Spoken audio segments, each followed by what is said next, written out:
Hi students, welcome back to Shetty's learning hub channel.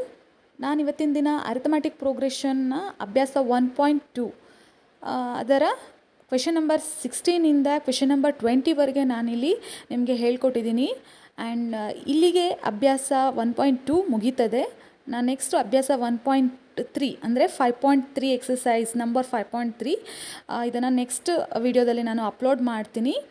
ದಯವಿಟ್ಟು ವಿಡಿಯೋನ ಯಾರು ಸ್ಕಿಪ್ ಮಾಡಬೇಡಿ, ಕೊನೆ ತನಕ ನೋಡಿ, ಇಲ್ಲಾಂದರೆ ಪ್ರಾಬ್ಲಮ್ಸ್ ಅರ್ಥ ಆಗಲ್ಲ.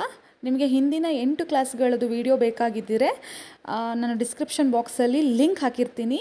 ಸೊ ಅದನ್ನು ಚೆಕ್ ಮಾಡಿ ಕರೆಕ್ಟಾಗಿ ಪ್ರಾಬ್ಲಮ್ಸ್ಗಳನ್ನು ನೋಡ್ಕೊಳ್ಳಿ. ಆಗ ನಿಮಗೆ ಈ ಲೆಕ್ಕಗಳು ಅರ್ಥ ಆಗ್ತದೆ. ಸಬ್ಸ್ಕ್ರೈಬ್ ಆಗದಿದ್ದರೂ ಸಬ್ಸ್ಕ್ರೈಬ್ ಮಾಡಿ ದಯವಿಟ್ಟು. ನೆಕ್ಸ್ಟ್ ಕ್ವೆಶನ್ಗೆ ಹೋಗೋಣ. ಈಗ next question 16. Determine the AP whose third term is 16 and the seventh term exceeds the fifth term by 12. ಮೂರನೇ ಪದ 16, ಏಳನೇ ಪದವು ಐದನೇ ಪದಕ್ಕಿಂತ 12 ಹೆಚ್ಚಾಗಿರುವ ಸಮಾಂತರ ಶ್ರೇಣಿ ಕಂಡುಹಿಡಿಯಿರಿ. ಅಂದರೆ A3 16 ಇದೆ. ಸೊ ಇದರ ವ್ಯತ್ಯಾಸ ಅಂದರೆ A7 ಮೈನಸ್ A6 ಅಲ್ವಾ. ಏಳನೇ ಪದ ಮತ್ತು ಐದನೇ ಪದಕ್ಕಿಂತ 12 ಹೆಚ್ಚಾಗಿರುತ್ತೆ is equal to 12. ಸೊ ಇಲ್ಲಿ ನಾವು A3 2D is equal to 16. A ಅಂದರೆ ಮೊದಲನೇ ಪದ, 2D ಅಂದರೆ 1D ಸೇರಿಸಿದರೆ ಅದು ಎರಡನೇ ಪದ ಆಗುತ್ತೆ, 2D ಸೇರಿಸಿದರೆ ಅದು ಮೂರನೇ ಪದ ಆಗುತ್ತೆ. ಸೊ A3 ಅಂದರೆ ಏನು? A plus 2D. ಸೊ ಅದನ್ನು ಬರ್ಕೊಂಡಿದ್ದಾರೆ ಅವರು, ಈಕ್ವೇಷನಲ್ಲಿ ಬರ್ಕೊಂಡಿದ್ದಾರೆ. A3 is equal to 16. ಇದನ್ನು ಬಿಡಿಸಿ ಈಕ್ವೇಷನಲ್ಲಿ ಬರ್ಕೊಂಡಾಗ A plus 2D. A plus 2D ಅಂದ್ರೇ A3, ಕರೆಕ್ಟ್ ಅಲ್ವಾ? A2 ಅಂದರೆ A ಪ್ಲಸ್ D ಆಗುತ್ತೆ, ಅದು A2 ಆಗುತ್ತೆ. ಸೊ ಇದು ನಮಗೆ ಇವಾಗ A3 ಬರ್ಕೋಬೇಕಂದ್ರೆ A plus 2D is equal to 16. ಇದು ಒನ್ ಈಕ್ವೇಷನ್. ಸೊ ಇವಾಗ ಇಲ್ಲಿ ಏನು ಹೇಳಿದ್ದಾರೆ? ಏಳನೇ ಪದ ಮತ್ತು ಐದನೇ ಪದದ ಹೇಳಿದ್ದಾರೆ. A7 minus A6 is equal to 12 ಅಂತ. ಸೊ ಇವಾಗ A7 ಅಂದರೆ ಏನು? ಅದನ್ನು ಬಿಡಿಸಿ ಬರ್ಕೊಳ್ಳೋಣ. A plus 6D. A6 ಅಂದರೆ ಏನು? A plus 4D. ಕರೆಕ್ಟ್ ಆಯಿತಾ? is equal to 12. A plus 6D minus A minus 4D. So ಇಲ್ಲಿ 12 ಆಯಿತು. D is equal to 12 ಆಯಿತು. So D is equal to 12 divided by 2. ಅಲ್ಲಿಗೆ 6 ಆಯಿತು. ಸರಿನಾ? ಎ ಇಲ್ಲಿ ಕ್ಯಾನ್ಸಲ್ ಆಗುತ್ತೆ. ನೆಕ್ಸ್ಟ್ D ಏನಾಗುತ್ತೆ? 6 ಆಗುತ್ತೆ. ಈಕ್ವೇಷನ್ 1 ಅನ್ನು ತಗೊಂಡಾಗ A plus 2D is equal to 16.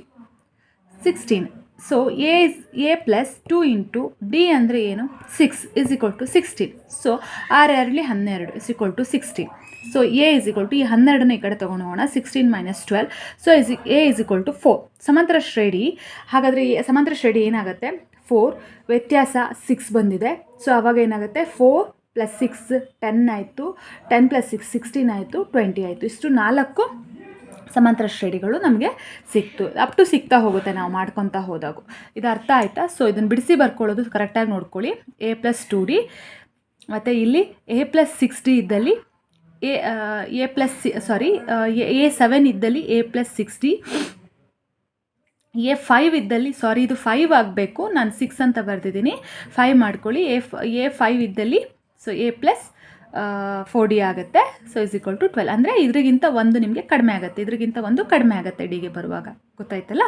So ಇದು ನೀಟಾಗಿ ಬರ್ಕೊಳ್ಳಿ, ಆವಾಗ ನಿಮಗೆ ತಂತಾನೆ ಆನ್ಸರ್ಗಳು ಸಿಗ್ತಾ ಹೋಗುತ್ತೆ. ಸೊ ಸಮಾಂತರ ಶ್ರೇಣಿ ಕೂಡ ಸಿಗುತ್ತೆ. Next question. Find the 20th term from the last term of the AP 3, 8, 13 up to 253. ಅಂದರೆ ಸಮಾಂತರ ಶ್ರೇಣಿ 3, 8, 13 up to 253 ಇದರ ಕೊನೆಯಿಂದ ಆರಂಭಿಸಿ 20ನೇ ಪದವನ್ನು ಕಂಡುಹಿಡಿಯಿರಿ ಅಂತ ಕೇಳಿದ್ದಾರೆ. ಅಂದರೆ ಇದು ನೇರ ಪದ ಇದೆ. ಅಂದರೆ ಇಲ್ಲಿಂದ ಪ್ರಾರಂಭದಿಂದ ಏನಾಗುತ್ತೆ? ಮೊದಲನೇ ಪದದಿಂದ 3, 8, 13 ಅಪ್ ಟು 253 ಆಗಿರುತ್ತೆ. ನೆಕ್ಸ್ಟ್ ಇದ್ರ ಕೊನೆ ಅಂದರೆ 253 ಮೊದಲನೇ ಪದ ಆಗುತ್ತೆ.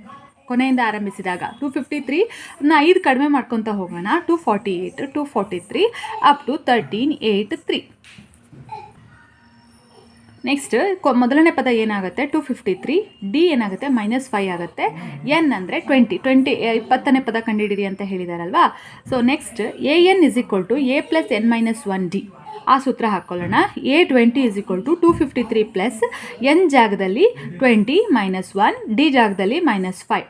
So A20 is equal to 253 plus 19 minus 5.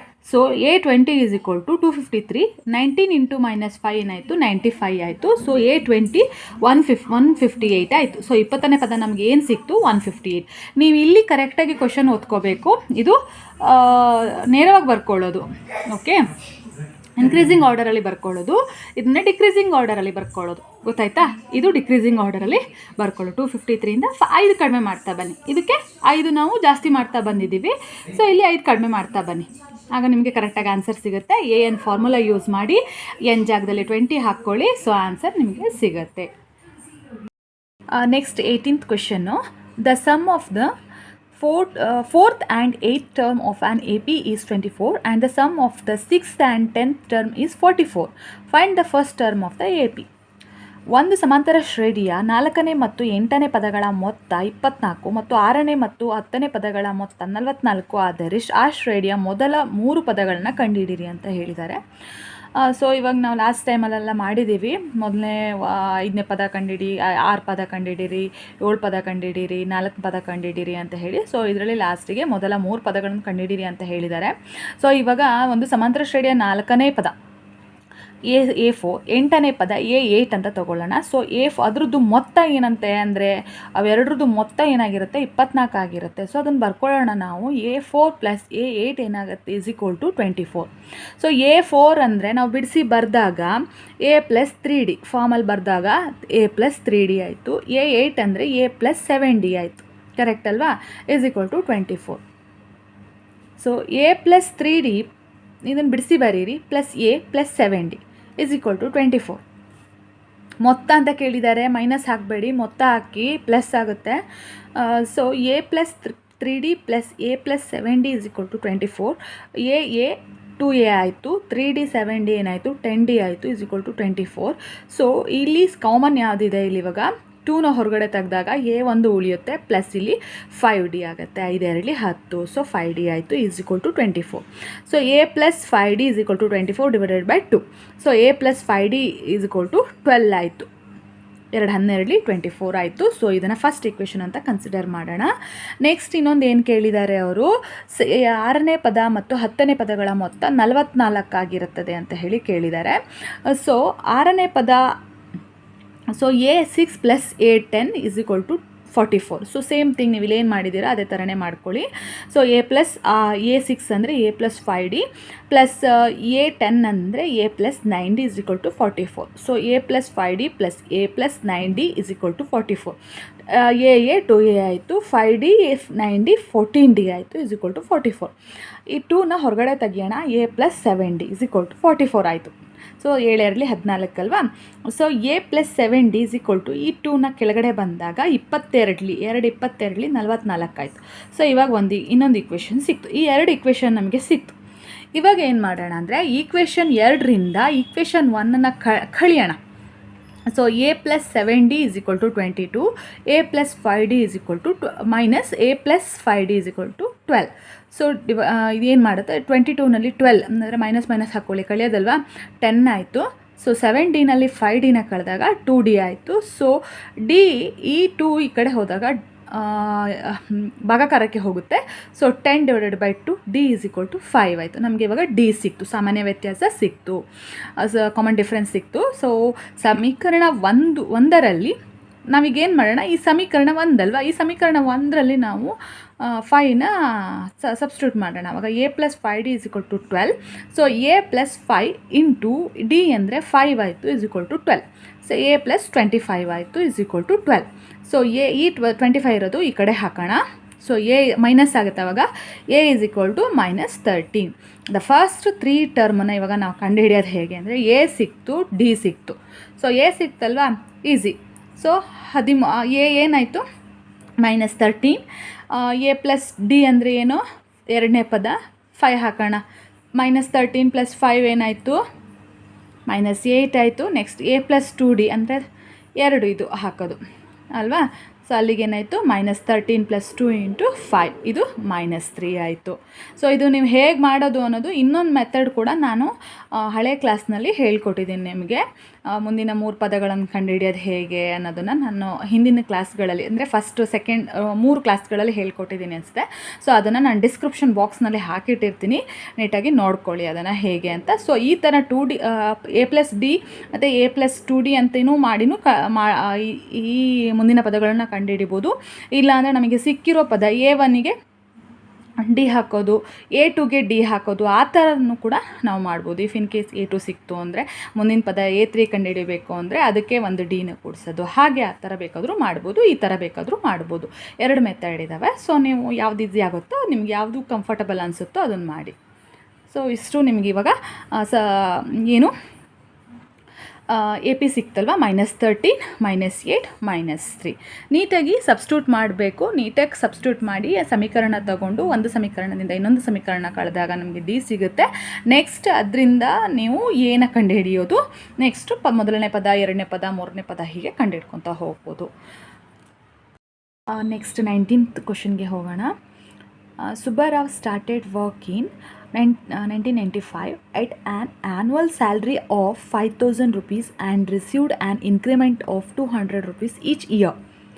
In which year did his income reach 7,000 rupees? ಅಂದರೆ ವಾರ್ಷಿಕ ಸಂಬಳ 5,000 ರೂಪಾಯಿ ಮತ್ತು ಪ್ರತಿ ವರ್ಷಕ್ಕೆ ಹೆಚ್ಚುವರಿ ಭತ್ಯೆಯನ್ನು ಅಂದರೆ 200 ರೂಪಾಯಿ ಅನ್ನೋ ಹಾಗೆ ಹೆಚ್ಚುವರಿ ಭತ್ಯೆಯನ್ನು ಸುಬ್ಬರಾವ್ 1995ರಲ್ಲಿ ತಗೋತಾ ಇದ್ರು. ಯಾವ ವರ್ಷದಲ್ಲಿ ಅವರ ಸಂಬಳ 7,000 ರೂಪಾಯಿ ಆಗುತ್ತದೆ ಅಂತ ಕೇಳಿದ್ದಾರೆ. ಸೊ ಅಂದರೆ 5,000 ಇತ್ತು ಸೇರುವಾಗ, 1995ನಲ್ಲಿ ಸೇರುವಾಗ 5,000 ಇತ್ತು. ಸೊ 200 ರೂಪಾಯಿ ಹಾಗೇ ಅವರಿಗೆ ಜಾಸ್ತಿ ಆಯಿತು. ಯಾವ ವರ್ಷದಲ್ಲಿ ಅವ್ರ ಸಂಬಳ 7,000 ಆಗುತ್ತೆ ಅಂತ ಹೇಳಿ ಕೇಳಿದ್ದಾರೆ ಅವರು. ವರ್ಷ 200 ರೂಪಾಯಿ ಜಾಸ್ತಿ ಆಗುತ್ತಂತೆ. ಸೊ ನಾವಿವಾಗ ಸಮಾಂತರ ಸ್ಟಡಿ ಬರ್ಕೊಳ್ಳೋಣ. 5,000, 5,000, 5,200, 5,400 ಅಪ್ ಟು, ಆಯಿತಾ. ಈಗ ನಾವಿವಾಗ ಯಾವ ವರ್ಷದಲ್ಲಿ ಅಂದರೆ ನಾವಿವಾಗ ಎನ್ನನೇ ವರ್ಷ ಅಂದರೆ ಯಾವ ವರ್ಷ ಅನ್ನೋದನ್ನು ಕಂಡುಹಿಡಿಬೇಕು. ಎನ್ನನೇ ವರ್ಷ ಅಂತ ತಗೊಳ್ಳೋಣ. ಎನ್ನನೇ ವರ್ಷಗಳನ್ನು ಬರ್ಕೊಳ್ಳೋಣ. ಎನ್ನನೇ ವರ್ಷದ ನಂತರ ಅವರ ಸಂಬಳ 7,000 ಆಗುತ್ತೆ. ಸೊ ಏನಾಗಿರುತ್ತೆ ಹಾಗಾದರೆ ನಮಗೆ 7,000 ಆಗಿದೆ. So next AN formula use ಮಾಡಿಕೊಂಡು AN = A + n - 1D. So AN ಏನಾಗಿದೆ 7,000, A ಅಂದರೆ 5,000 + n - 1 ಇಂಟು D ಅಂದರೆ ಏನು 200.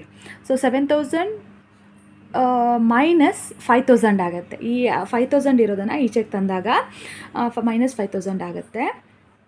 n - 1 into 200. ಸೊ 7,000ಅಲ್ಲಿ 5,000 ಕಳೆದಾಗ 2,000 ಉಳಿಯುತ್ತೆ. So n - 1 into 200. ಸೊ ಈ 200 ಹೋಗಿ ಇಲ್ಲಿ ಹೋಗುತ್ತೆ.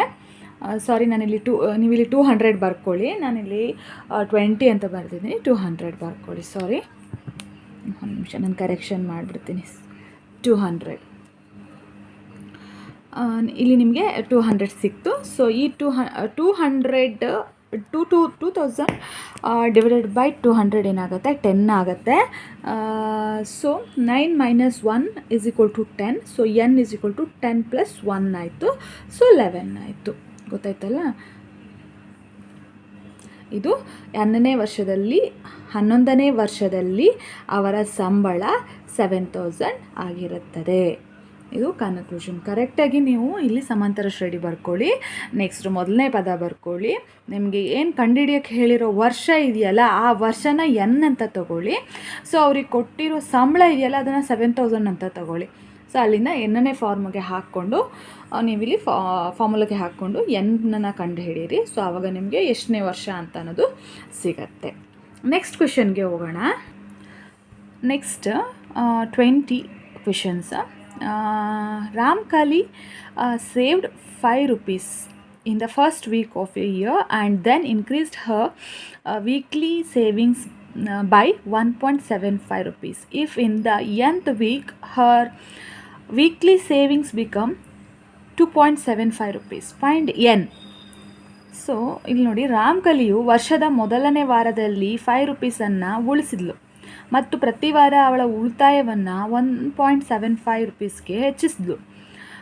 8ನೇ ವಾರದಲ್ಲಿ ಅವಳ ಉಳಿತಾಯ 20.75 ರೂಪೀಸ್ ಆದರೆ ಎನ್ನನ್ನು ಕಂಡುಹಿಡಿರಿ ಅಂತ ಕೇಳಿದ್ದಾರೆ. ಸೊ ಈಗ ನಾವು ಸಾಲ್ವ್ ಮಾಡ್ತಾ ಹೋಗೋಣ.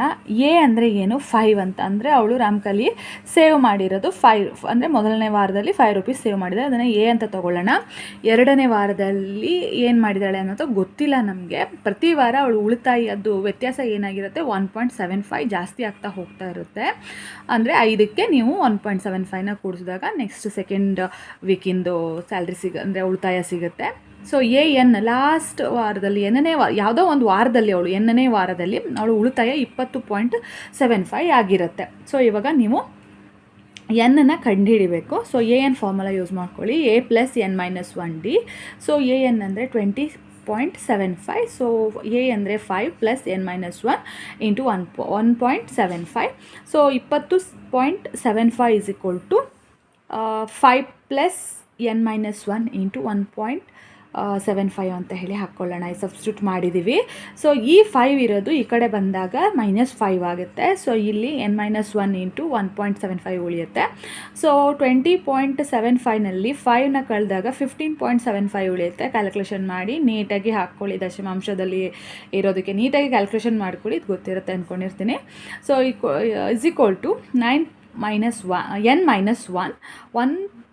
1.75. ಸೊ n-1ನ ಹೀಗೆ ಇಟ್ಕೊಳ್ಳಿ. ಸೊ 15.75 ಇಲ್ಲಿ ಇಂಟುನಲ್ಲಿರೋದು ಈ ಕಡೆ ಬಂದಾಗ ಛೇದಕ್ಕೆ ಬರುತ್ತೆ 1.75. ಸೊ n-1 = 15.75 ಇಂಟು 1.75 ಅಂದರೆ ಬಿಡಿ ಮತ್ತು 10. ಈಗ ನಾವು 100ರಿಂದ ಗುಣಿಸ್ಬೇಕು. ಈ ಕಡೆ ಕೆಳಗಡೆನೂ ಅಷ್ಟೇ 100ರಿಂದ ನಾವು ಗುಣಿಸ್ಬೇಕು. ಆವಾಗ ನಮಗೆ ಈ 1575 ಉಳಿತೆ /175 ಆಯಿತು. n-1 = 1575. ಸೊ ಈಗ 175 ಎಷ್ಟಲಿ ಅಂದರೆ 9ಲಿ ಆಗುತ್ತೆ. ಸೊ n = 9 + 1 ಆಯಿತು. ಈ 1 ಇರೋದು ಈ ಕಡೆ ಬರುತ್ತೆ, 9 + 1 ಆಯಿತು. n = ಏನಾಯಿತು? 10 ಆಯಿತು. ಸೊ ಇವಾಗ ನಿಮಗೆ 10ನೇ ವಾರದಲ್ಲಿ ಅವಳ ಉಳಿತಾಯ 20.75 ರೂಪೀಸ್ ಆಗಿರುತ್ತೆ. ಈಗ ಗೊತ್ತಾಯ್ತಲ್ಲ, ನೀಟಾಗಿ ಹಾಕ್ಕೋಬೇಕು. ಇದು ನೀಟಾಗಿ ಯಾವುದನ್ನ ಮಲ್ಟಿಪ್ಲಿಕೇಶನ್ ಮಾಡ್ಕೋಬೇಕು ಅಂತ ನೋಡಬೇಕು. ನೀವು ಸಬ್ಸ್ಟಿಟ್ಯೂಟ್ ಮಾಡೋದು ಇಂಪಾರ್ಟೆಂಟ್ ಆಗಿರುತ್ತೆ. ಸೊ ಅದ್ರ ಮೂಲಕ ನಿಮ್ಮದು ನೆಕ್ಸ್ಟ್ ಏನು ಆನ್ಸರ್ ಸಿಗುತ್ತೆ ಅನ್ನೋದು ಬರುತ್ತೆ. ನೀಟಾಗಿ ನೋಡಿಕೊಂಡು ನೀಟಾಗಿ ಮಾಡಿ. ಇಲ್ಲಿಗೆ ಅರಿಥಮೆಟಿಕ್ ಪ್ರೋಗ್ರೆಷನ್ನ ಅಭ್ಯಾಸ 1.2ನ ಎಲ್ಲ ಲೆಕ್ಕಗಳನ್ನು ಫಿನಿಷ್ ಮಾಡಿದ್ದೀನಿ. ನೆಕ್ಸ್ಟ್ ಬರುವಂತಹ ವಿಡಿಯೋದಲ್ಲಿ ನಾನು ಅಭ್ಯಾಸ 1.3ರ ಲೆಕ್ಕಗಳನ್ನು ಅಪ್ಲೋಡ್ ಮಾಡ್ತೇನೆ. ಸೊ ನಿಮಗೆ ಹಿಂದಿನ ಕ್ಲಾಸ್ಗಳದ್ದು ವಿಡಿಯೋ ಸಿಕ್ಕಿಲ್ಲ ಅಂದರೆ ದಯವಿಟ್ಟು ಡಿಸ್ಕ್ರಿಪ್ಷನ್ ಬಾಕ್ಸ್ನಲ್ಲಿ ನಾನು ಲಿಂಕ್ ಹಾಕಿಟ್ಟಿರ್ತೀನಿ, ಅದನ್ನು ನೋಡ್ಕೊಳ್ಳಿ, ಫಾಲೋ ಮಾಡಿ. ಆ್ಯಂಡ್ ನನ್ನ ಚಾನಲ್ನ ಇದುವರೆಗೂ ಸಬ್ಸ್ಕ್ರೈಬ್ ಆಗದೇ ಇದ್ದವರು ದಯವಿಟ್ಟು ಸಬ್ಸ್ಕ್ರೈಬ್ ಆಗಿ, ಇಲ್ಲಾಂದರೆ ನಾನು ಹಾಕೋಂಥ ವೀಡಿಯೋಗಳು ನಿಮಗೆ ಬರೋದಿಲ್ಲ.